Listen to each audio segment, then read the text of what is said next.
Vi står her med professor Paul Lorigan, som principal investigator, altså det han som har ledet INITIUM-studien til Ultimovacs. Og her står han med en poster på ASCO som viser hva som de detaljerte resultatene fra INITIUM-studien, som altså viser seg å være negativ, at det ikke var effekt. Så nå skal vi spørre Paul Lorigan hvordan han tolker dataen, hva som kan være årsaken til dette.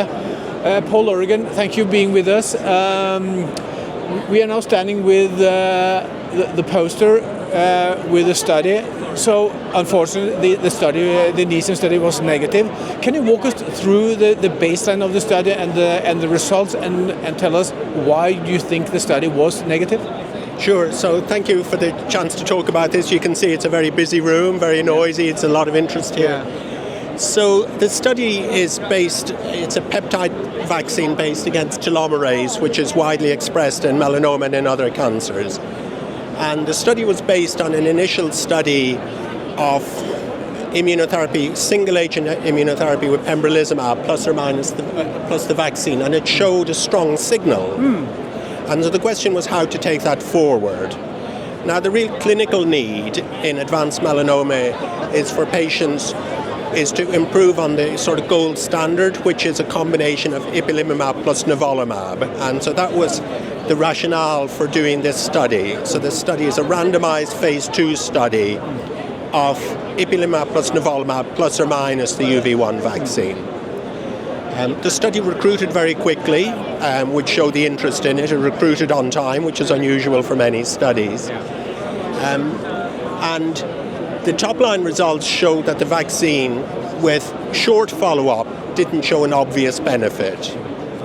But what is interesting is that the outcomes for the patients in both arms were better than might have been expected. Yeah. And so we see high response rates here, which are all independently verified. We see a high progression-free survival in the control arm as well as in the vaccine. And we saw no significant additional toxicity with the vaccine. It is short follow-up, and other vaccine studies have not really shown a benefit until about 12 months. And the minimum follow-up here is 18 months. But having said that, there's no suggestion of a benefit as yet. No. So you don't think in a prolonged follow-up you will see positive or significant data? I think it's unlikely, but it's certainly we will need to look again in a year. We have done another phase 2 study, single-arm phase 2 study, where all the patients got the vaccine and they've had biopsies and blood tests for biomarkers. And it may well be that hidden in this group is a group of patients actually who do benefit from the vaccine, and so that study will give us some hints. We know, the telomerase is widely expressed across a number of cancers. It may be that it's hard to beat Ipi and Evo, this combination of melanoma, but not, in other cancers it may well be more active. Yeah. So we're awaiting the results of the ovarian cancer study, and we saw a strong signal in mesothelioma, which is a very difficult cancer to treat. Yeah. So you think that one of the reasons for this study being negative is that you're up against the best-in-class Ipi/Nivo, which is the preferred treatment option for all melanoma patients in the Western countries? So it's not necessarily the preferred option for various reasons, because it's associated with significant toxicity. And the beauty of the UV1 vaccine is that it had little impact on toxicity, and so what we'd hoped was we could increase efficacy. I think we went against the strongest competitor for patients who need that treatment, and I think it's hard to improve on that. Yeah. Do you think in retrospect you should rather have gone up to pembrolizumab instead of Ipi/Nivo? So there's an academic and a commercial answer to that question. Yeah. I think if we had gone against pembrolizumab, we would have seen an advantage for the vaccine. But I don't think that would have taken forward the treatment of melanoma patients by very much. And so I think academically and clinically, this was the right thing to do. But of course, commercially,